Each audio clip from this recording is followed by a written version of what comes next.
ಸ್ನೇಹಿತರಿಗೆ ವಿಶೇಷವಾಗಿ ಮೌನಿ ಅಮಾವಾಸ್ಯೆ ಕುರಿತು ಪೂರ್ಣ ವಿವರವಾಗಿ ತಿಳಿಸ್ಕೊಡ್ತೀನಿ. ಅಮಾವಾಸ್ಯೆ ದಿವಸ ಅಂದರೆ ಈ ಮೌನಿ ಅಮಾವಾಸ್ಯೆ ದಿವಸ ಕೆಲವೊಂದು ಕೆಲಸಗಳನ್ನ ತಪ್ಪಿಯೂ ಮಾಡಬಾರ್ದು. ಏನು ಮಾಡಬಾರ್ದು, ಯಾವ ದೋಷಗಳು ನಮಗೆ ಪ್ರಾಪ್ತಿಯಾಗ್ತದೆ, ಪೂರ್ಣವಾಗಿ ಶಾಸ್ತ್ರೋಕ್ತವಾಗಿ ಪಂಚಾಂಗವನ್ನು ಅಧ್ಯಯನ ಮಾಡಿ ಆ ದಿನ ನಮಗೆ ಯಾವ ವಿಶೇಷತೆ ಯೋಗಗಳ ಪ್ರಾಪ್ತಿಯಾಗ್ಲಿಕ್ಕತ್ತದ, ಆ ದಿನ ಏನು ಮಾಡಬೇಕು ಪೂರ್ಣ ವಿವರವಾಗಿ ತಿಳಿಸ್ಕೊಡ್ತಾ ಹೋಗ್ತೀನಿ. ಬರ್ರಿ ಮೊದಲು ಪಂಚಾಂಗವನ್ನು ಅಧ್ಯಯನ ಮಾಡಬೇಡ. ಈ ಸಲ ಅಮಾವಾಸ್ಯೆ ತಿಥಿ 18ನೇ ತಾರೀಕು ರವಿವಾರ ದಿವಸ ಅಮಾವಾಸ್ಯೆ ಬಂದರೆ ಖಡಕ್ ಅಮಾವಾಸ್ಯೆ ಅಂತ ಕೂಡ ನಮ್ಮ ಕಡೆ ಹೇಳ್ತೇವೆ. ಈ ಅಮಾವಾಸ್ಯೆ 18ನೇ ತಾರೀಕು ಇರೋದರಿಂದ ಆ ದಿನ ವಿಶ್ವಾವಸುನಾಮ ಸಂವತ್ಸರ ಉತ್ತರಾಯಣೆ ಹೇಮಂತ ಋತು ಪೌಷ್ಯ ಮಾಸೆ ಈ ಮಾಸ ನಿಯಾಮಕ ಶ್ರೀ ಲಕ್ಷ್ಮೀನಾರಾಯಣ ದೇವತಾ ಕೃಷ್ಣ ಪಕ್ಷ ಅಮಾವಾಸ್ಯ ರವಿವಾಸರ ಪೂರ್ವಾಷಾಢ ನಕ್ಷತ್ರ ಹರ್ಷಣ ಯೋಗ ಚತುಷ್ಪಾತ್ ಕರ್ಣದಲ್ಲಿ ಅಮಾವಾಸ್ಯೆಯನ್ನು ಆಚರಣೆ ಮಾಡ್ತಾ ಇದ್ದೇವೆ. ಸಾಮಾನ್ಯವಾಗಿ ಪುಷ್ಯ ಮಾಸಕ್ಕೆ ಶನಿ ಅಧಿಪತಿ ಅಂತ ಹೇಳ್ತೀವಿ. ಗ್ರಹಕ್ಕೆ ಒಂದೊಂದು ಗ್ರಹವನ್ನು ಅಧಿಪತಿಯನ್ನು ಕೊಟ್ಟಾಗ ಮಾಸ ಅಧಿಪತಿಯಾಗಿ ಬಂದಾಗ ಶನಿದೇವರು ಪುಷ್ಯ ಮಾಸಕ್ಕೆ ಅಧಿಪತಿ ಅಂತ ಹೇಳಿದ್ವಿ. ಈ ಪುಷ್ಯ ಮಾಸದ ಅಮಾವಾಸ್ಯೆ ಮೌನಿ ಅಮಾವಾಸ್ಯೆ ಅಂಥೇಳಿ ಆಚರಣೆ ಮಾಡ್ತೇವೆ. ಈ ಮೌನಿ ಅಮಾವಾಸ್ಯೆ ದಿವಸ ವಿಶೇಷವಾಗಿ ನಾವು ಪಿಂಡ ಪಿತ್ರ ಯಜ್ಞ ಅಂಥೇಳಿ ನಾವು ಪಿತೃಗಳನ್ನು ನೆನೆದು ಆ ದಿನ ವಿಶೇಷವಾಗಿ ಈ ಮಾಘ ಮಾಸ ಆರಂಭ ಆಗ್ಯದ. ಈಗಾಗಲೇ ಮಾಘ ಸ್ನಾನ ಕೂಡ ನಾನು ನಿಮ್ಗೆ ಹೇಳ್ಕೊಟ್ಟೀನಿ. 15 ದಿವಸ ಆಯಿತು. ಅಂದರೆ ಈ ಅಮಾವಾಸ್ಯೆಗೆ 15ನೇ ದಿವಸ, 15ನೇ ತಿಥಿ ಇರೋದ್ರೆ 15 ದಿವಸ ಅಂತ ಹೇಳ್ತೀವಿ. 15 ದಿವಸ ಈಗ ಆರಂಭ ಆಗ್ಯದ ಮಾಘ ಮಾಸ. ಸ್ನಾನ ಪ್ರಾರಂಭ ಮಾಡಿ ಈ ಮಾಘದಲ್ಲಿ ಸ್ನಾನಕ್ಕೆ ಬಹಳಷ್ಟು ಮಹತ್ವ. ಈ ಮೌನಿ ಅಮಾವಾಸ್ಯೆ ದಿವಸ ಮಾತನಾಡದೆ ಬೇಗ ಸೂರ್ಯೋದಯಕ್ಕಿಂತ ಮುಂಚೆ ಎಳ್ಳನ್ನು ಹಚ್ಕೊಂಡು ಸ್ನಾನವನ್ನು ಮಾಡಬೇಕು. ನೀವು ಇಷ್ಟು ದಿವಸ ಮಾಡೇ ಇಲ್ಲ ಅಂದರೂ ಕೂಡ ಈ ಅಮಾವಾಸ್ಯೆ ದಿವಸ ಮೌನವಾಗಿ ಮಾತನಾಡಬಾರ್ದು. ಎದ್ದ ತಕ್ಷಣ ನಿಮ್ಮದೇನು ಕೆಲಸ ಇರ್ತದೆ ಮೌನವಾಗಿ ಎದ್ದ ತಕ್ಷಣ ಮೌನವಾಗಿ ಯಾವುದೇ ಮಾತನ್ನು ಆಡದೆ ನಿಮ್ಮ ಎಲ್ಲ ಕೆಲಸಗಳನ್ನ ಮುಗಿಸಿ ಬೇಗ ಸೂರ್ಯೋದಯಕ್ಕಿಂತ ಮುಂಚೆ ಮೌನಿ ಅಮಾವಾಸ್ಯೆ ದಿವಸ ಒಂದು ದಿನವಾದರೂ ಮೌನದಿಂದ ಸ್ನಾನವನ್ನು ಮಾಡಬೇಕು. ಎಳ್ಳು ಹಚ್ಕೊಂಡು ಸ್ನಾನ ಮಾಡಬೇಕು. ಮೌನಿ ಅಮಾವಾಸ್ಯೆ ದಿವಸ ಎಳ್ಳು ಹಚ್ಕೊಂಡು ಸ್ನಾನವನ್ನು ಮಾಡಿದರೆ ಶನಿದೇವರು, ಅದ್ರ ನೀವು ಕರಿ ಎಳ್ಳು ಹಚ್ಕೊಂಡು ಸ್ವಲ್ಪ ಅದಕ್ಕೆ ಅರಿಶಿಣವನ್ನು ಸೇರಿಸ್ಕೊಳ್ಬೇಕು. ಅದನ್ನು ಮಿಕ್ಸರ್ಗೆ ಹಾಕ್ಕೊಂಡು ಸ್ವಲ್ಪ ಅದರದ್ದು ಪುಡಿ ಮಾಡಿಟ್ಕೊಂಡ್ರೆ ಒಳ್ಳೆಯದು. ಈ ಮಾಘ ಮಾಸ ಪೂರ್ಣ ನೀವು ಎಳ್ಳನ್ನು ಹಚ್ಕೊಂಡು ಸ್ನಾನ ಮಾಡೋದು ಬಹಳಷ್ಟು ಒಳ್ಳೆಯದು. ಎಷ್ಟೋ ದೋಷಗಳು ನಮ್ಮ ಪರಿಹಾರ ಆಗ್ತದೆ. ಅದಕ್ಕಾಗಿ ಈ ಎಳ್ಳಿನ ಜೊತೆ ಸ್ವಲ್ಪ ಅರಿಶಿಣವನ್ನು ಸೇರಿಸಿ ಹಚ್ಕೊಂಡಾಗ ಗುರುಗ್ರಹದ ಅನುಗ್ರಹ ಆಗ್ತದಂತ. ಅದಕ್ಕಾಗಿ ಆ ಎಳ್ಳಿನ ಜೊತೆ ಸ್ವಲ್ಪ ಅರಿಶಿಣವನ್ನು ಸೇರಿಸ್ಕೊಂಡು ಆ ದಿನ ಅದನ್ನು ಕುಟ್ಟಿ ಪುಡಿ ಮಾಡಿ ಇಟ್ಕೊಳ್ಬೇಕು, ಅಥವಾ ಮಿಕ್ಸರ್ಗೆ ಹಾಕಿ ಇಟ್ಕೊಳ್ಬಹುದು. ಅದನ್ನು ಸ್ನಾನ ಮಾಡಬೇಕಾದ್ರೆ ಮೌನವಾಗಿ ಎಳ್ಳನ್ನು ಹಚ್ಕೊಂಡು ಸ್ನಾನ ಮಾಡಿ ದೇವರ ಮುಂದೆ ಎಳ್ಳೆ ಎಣ್ಣೆಯನ್ನು ಹಾಕಿ ದೀಪವನ್ನು ಹಚ್ಚಬೇಕು. ಎಣ್ಣೆ ಆ ದಿನ ದಾನವಾಗಿ ಕೊಟ್ಟರೆ ಅತ್ಯಂತ ಶ್ರೇಷ್ಠ ಅಂತ ಹೇಳ್ತೀವಿ. ಇನ್ನು 18ನೇ ತಾರೀಕು ರವಿವಾರ ದಿವಸ ಎಲ್ಲೋ ನಾವು ಅಮಾವಾಸ್ಯೆ ದಿವಸ ಪ್ರಯಾಣ ಮಾಡಬೇಡ್ರಿ. ಆದಷ್ಟು ಈ ಏನು ಮೌನಿ ಅಮಾವಾಸ್ಯೆ ಆದಷ್ಟು ಒಳ್ಳೆಯದು ಅಲ್ಲ ಅಂಥೇಳಿ, ಪ್ರಯಾಣಕ್ಕೆ ಒಳ್ಳೆಯದು ಅಲ್ಲ ಅಂಥೇಳಿ.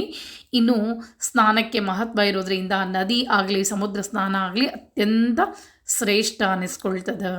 ಆ ದಿನ ನದಿ ಸಮುದ್ರ ಸ್ನಾನ ಹರಿಯುವ ನೀರಿನಲ್ಲಿ ಸ್ನಾನ ಮಾಡೋದು ಅತ್ಯಂತ ಶ್ರೇಷ್ಠ. ಆಗದೇ ಇದ್ದರೆ ಮನೆಯಲ್ಲಿ ನಾ ಹೇಳಿದ ಹಾಗೆ ಅರಿಶಿನ ಮತ್ತು ಎಳ್ಳನ್ನು ಹಚ್ಕೊಂಡು ಸ್ನಾನ ಮೌನವಾಗಿ ಮಾಡಿರಿ. ನೀವು ಎಲ್ಲೇ ಹೋದರೂ ಕೂಡ ಸ್ನಾನ ಮಾಡುವಾಗ ಬೆಳಗ್ಗೆ ಎದ್ದಾಗಿಂದ ಸ್ನಾನ ಮಾಡುವವರೆಗೂ ನೀವು ಮಾತಾಡಬಾರ್ದು. ಸ್ನಾನವನ್ನು ಮೌನವಾಗಿಯೇ ಮಾಡಿ ದೇವರ ಮುಂದೆ ಎಳ್ಳೆಣ್ಣೆ ದೀಪವನ್ನು ಹಚ್ಚಬೇಕು. ಎಳ್ಳೆಣ್ಣೆ ದಾನ ಅತ್ಯಂತ ಶ್ರೇಷ್ಠ. ಎಳ್ಳು ದಾನ ಆ ದಿನ ಅತ್ಯಂತ ಶ್ರೇಷ್ಠ ಅನ್ನಿಸ್ಕೊಳ್ತದೆ. ಇನ್ನು ಎಷ್ಟೋ ಜನರು ಪಿತೃಗಳಿಗೆ ತರ್ಪಣ ಕೊಟ್ಟಿಲ್ಲ ಅನ್ನೋದಾದರೆ ಆ ದಿನ ಮೌನಿ ಅಮಾವಾಸ್ಯೆ ದಿವಸ ನಾ ಈಗಾಗಲೇ ಯಾವ ರೀತಿ ತರ್ಪಣ ಕೊಡೋದು ಅಂತ ಹೇಳ್ಕೊಟ್ಬಿಟ್ಟೇನಿ.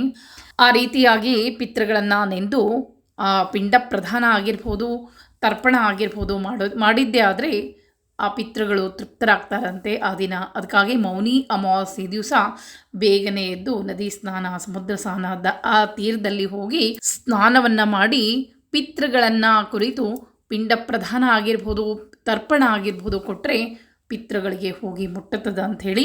ಶ್ರಾದ್ದವನ್ನು ಕೆಲವರು ಬಿಟ್ಟಿರ್ತೀರಿ, ಆ ರೀತಿಯಾಗಿ ಬಿಟ್ಟವರು ಈ ರೀತಿಯಾಗಿ ಆದರೂ ಮಾಡಿ ಆ ದಿನ ಪಿತೃಗಳಿಗೆ ಸಂತೋಷವನ್ನು ಪಡಿಸ್ಬೇಕು ಅಂಥೇಳಿ ಶಾಸ್ತ್ರ ಹೇಳ್ತದೆ. ಇನ್ನು ಮೌನಿ ಅಮಾವಾಸ್ಯೆಗೆ ನಾವು ಹೇಳ್ತೇವೆ ಶನಿದೇವರು ಅದಕ್ಕೆ ಅಧಿಪತಿ ಅಂತ ಹೇಳಿ. ಅದಕ್ಕಾಗಿ ರವಿವಾರ ಅದರಲ್ಲಿಯೂ ಸೂರ್ಯ ಮಕರ ರಾಶಿಯನ್ನು ಪ್ರವೇಶಿಸಿದ ಮೇಲೆ ಈ ಒಂದು ಅಮಾವಾಸ್ಯೆಗೆ ಬಹಳಷ್ಟು ಮಹತ್ವ ಇರ್ತದೆ. ಯಾವುದೇ ಹೊಸ ವಸ್ತುಗಳನ್ನು ಖರೀದಿ ಆಗಲಿ, ಕಬ್ಬಿಣದ ವಸ್ತುಗಳನ್ನು ಖರೀದಿ ಆಗಲಿ ಅಮಾವಾಸ್ಯೆ ದಿವಸ ಮಾಡಲಿಕ್ಕೆ ಹೋಗಬೇಡ್ರಿ. ಬಹಳಷ್ಟು ಕಷ್ಟಗಳನ್ನು ತಂದುಕೊಳ್ತೀರಾ. ಇನ್ನು ಆ ದಿನ ಮೌನಿ ಅಮಾವಾಸ್ಯೆ ದಿವಸ ನಿಮ್ಮ ಮನೆತನದ ಏನೇ ದೋಷಗಳು ಪರಿಹಾರ ಆಗಬೇಕು ಅಂತಂದರೆ ಕರೆ ಎಳ್ಳು ದಾನ ಆಗಿರ್ಬೋದು, ಎಳ್ಳೆಣ್ಣೆ ಆಗಿರ್ಬೋದು, ಅಥವಾ ಈ ಶಿವನ ದೇವಸ್ಥಾನಕ್ಕೆ ಹೋಗಿ ಅಲ್ಲಿ ಪಂಚಾಮೃತ ಸ್ನಾನ ಆಗಿರ್ಬೋದು. ಈ ರೀತಿಯಾಗಿ ವಿಶೇಷವಾಗಿ ಆ ದಿನ ಹೋಮ ಹವನಗಳನ್ನು ಮಾಡಿದಾಗ ಬಹಳಷ್ಟು ಒಳ್ಳೆಯದಾಗ್ತದೆ ಮನೆತನಕ್ಕೆ ಅಂಥೇಳಿ. ಇಲ್ಲಿ ಇನ್ನೊಂದು ವಿಶೇಷತೆ ಹೇಳ್ತೇನೆ, ಕೇಳ್ಕೊಳ್ರಿ. ಆ ದಿನ ನಮಗೆ ಸೂರ್ಯೋದಯಕ್ಕೆ ಪೂರ್ವಾಷಾಢ ನಕ್ಷತ್ರ ಇದ್ದರೂ ಕೂಡ ನಂತರ 10 ಗಂಟೆ ನಂತರ ನಮಗೆ ಉತ್ತರಾಷಾಢ ನಕ್ಷತ್ರ ಪ್ರಾಪ್ತಿಯಾಗಲಿರ್ತದೆ. ಉತ್ತರಾಷಾಢ ನಕ್ಷತ್ರ ಮತ್ತು ರವಿವಾರ ಸೇರಿದಾಗ ವಿಶೇಷವಾಗಿ ಸರ್ವಾರ್ಥ ಸಿದ್ಧಿಯೋಗ ಪ್ರಾಪ್ತಿಯಾಗ್ತದೆ. ಇಲ್ಲಿ ನಾವು ಏನೇ ಮಾಡಿದರೂ ಕೂಡ ನಮಗೆ ಸಿದ್ಧಿಯನ್ನು ಕೊಡುವಂಥದ್ದು ಅಂತ ಹೇಳ್ತೇವೆ. ಆದರೆ ಅಮಾವಾಸ್ಯೆ ತಿಥಿಯಲ್ಲಿ ಶುಭ ಕಾರ್ಯಗಳನ್ನು ಮಾಡಬಾರ್ದು. ಯಾವುದೇ ಚಂದ್ರಬಲ ಇಲ್ಲದಾಗ ಮಾಡಿದಂಥ ಕಾರ್ಯಗಳು, ಶುಭ ಕಾರ್ಯಗಳು ನಮಗೆ ಯಾವತ್ತೂ ಯಶಸ್ಸನ್ನು ತಂದುಕೊಡುವುದಿಲ್ಲ, ಅವು ನಷ್ಟವನ್ನೇ ತಂದುಕೊಡ್ತದೆ. ಅದಕ್ಕಾಗಿ ಅಮಾವಾಸ್ಯೆ ದಿವಸ ಸರ್ವಾರ್ಥ ಸಿದ್ಧಿ ಯೋಗದಲ್ಲಿ ಮಾಡಿದಂಥ ದಾನ ಧರ್ಮಗಳು ನಮಗೆ ಬಹಳಷ್ಟು ಯಶಸ್ಸು ಕೊಡ್ತದೆ. ಅದಕ್ಕಾಗಿ ಶುಭ ಕಾರ್ಯಗಳು ಏನೇ ವಸ್ತುಗಳನ್ನ ಖರೀದಿ ಮಾಡಬೇಡ್ರಿ. ಆದರೆ ದಾನ ಧರ್ಮಗಳನ್ನು ನೀವು ಮಾಡಿದರೆ 2ರಷ್ಟು ಫಲವನ್ನು ಪಡಿತೀರಿ. ಸಿದ್ಧಿ ಯೋಗದಲ್ಲಿ ಮಾಡಿದಂಥ ಏನಾದರೂ ಇಷ್ಟಾರ್ಥವನ್ನು ಇಟ್ಕೊಂಡು ಮಾಡಿದಂಥ ದಾನ ಧರ್ಮಗಳು ನಮಗೆ ಕೈ ಹಿಡಿದು ನಡೆಸ್ತದೆ. ಅದಕ್ಕಾಗಿ ಮೌನಿ ಅಮಾವಾಸ್ಯೆ ದಿವಸ ಮೌನವಾಗಿ ಸ್ನಾನವನ್ನು ಮಾಡಿರಿ. ಯಾವುದೇ ದೇವಸ್ಥಾನಕ್ಕೆ ಹೋಗಿ ಎಳ್ಳೆಣ್ಣೆಯನ್ನು ದಾನವಾಗಿ ಕೊಡ್ರಿ. ಎಲ್ಲವೂ ನಿಮಗೆ ಶುಭವನ್ನು ತಂದು ಕೊಡ್ತದೆ. ಪಿತೃಗಳಿಗೆ ನೀವು ಮಾಡೇ ಇಲ್ಲ ಶ್ರಾದ್ದ ಅನ್ನೋದಾದರೆ ಪಿತೃಗಳಿಗೆ ಎಳ್ಳಿನಿಂದ ತರ್ಪಣವನ್ನು ಕೊಡ್ರಿ. ಎಳ್ಳು ದಾನ, ಎಳ್ಳೆಣ್ಣೆ ದಾನ, ತುಪ್ಪ ದಾನ, ಅಕ್ಕಿ ಬೆಲ್ಲ ದಾನ ಅತ್ಯಂತ ಶ್ರೇಷ್ಠ ಅನ್ನಿಸ್ಕೊಳ್ತದೆ ಆ ದಿನ. ಮರೆತೂ ಕೂಡ ತಪ್ಪಿಯೂ ಕೂಡ ಬಟ್ಟೆಯನ್ನು ಖರೀದಿ ಮಾಡಬೇಡ್ರಿ. ಕಬ್ಬಿಣದ ವಸ್ತುಗಳನ್ನು ಆ ದಿನ ಖರೀದಿ ಮಾಡಲಿಕ್ಕೆ ಹೋಗಬೇಡ್ರಿ. ಆದಷ್ಟು ಎಲ್ಲಿಯೂ ನೀವು ಪ್ರವಾಸವನ್ನು ಮಾಡದೇ ಇದ್ದರೆ ಬಹಳಷ್ಟು ಒಳ್ಳೆಯದು. ಇನ್ನು ಮರೆತು ಉಪ್ಪನ್ನು ಖರೀದಿ ಮಾಡಬೇಡ್ರಿ. ಸಾಲದಿಂದ ಬಹಳಷ್ಟು ನೊಂದ್ಕೊಳ್ಬೇಕಾಗ್ತದೆ. ಇನ್ನು ಯಾರಿಗೂ ಆ ದಿನ ನೀವು ಸಾಲವನ್ನು ಕೊಡೋದಾಗಲಿ, ಸಾಲವನ್ನು ಕೊಡ್ಬೋದು, ಆದರೆ ತೆಗೆದುಕೊಳ್ಳೋದನ್ನು ಮಾತ್ರ ಮಾಡಲಿಕ್ಕೆ ಹೋಗಬೇಡ್ರಿ. ಜೀವನದಲ್ಲಿ ಬಹಳಷ್ಟು ಕಷ್ಟವನ್ನು ಅನುಭವಿಸ್ಬೇಕಾಗ್ತದೆ. ಇನ್ನು ದಾನಕ್ಕಾಗಿರ್ಬೋದು, ಪೂಜೆ ಪುನಸ್ಕಾರಕ್ಕಾಗಿರ್ಬೋದು ವಿಶೇಷ ಯೋಗಗಳು ಆ ದಿನ ನಮಗೆ ಪ್ರಾಪ್ತಿಯಾಗ್ಲಿರ್ತದೆ. ಆ ಸಮಯವನ್ನು ಹೇಳ್ತೀನಿ, ನೋಟ್ ಮಾಡಿ ಇಟ್ಕೊಳ್ರಿ. ಪೂಜೆಗಾಗಿರ್ಬೋದು, ದಾನ ಧರ್ಮಕ್ಕಾಗಿರ್ಬೋದು, ಮೌನದಿಂದ ಸ್ನಾನವನ್ನು ಮಾಡಲಿಕ್ಕಾಗಿರ್ಬೋದು.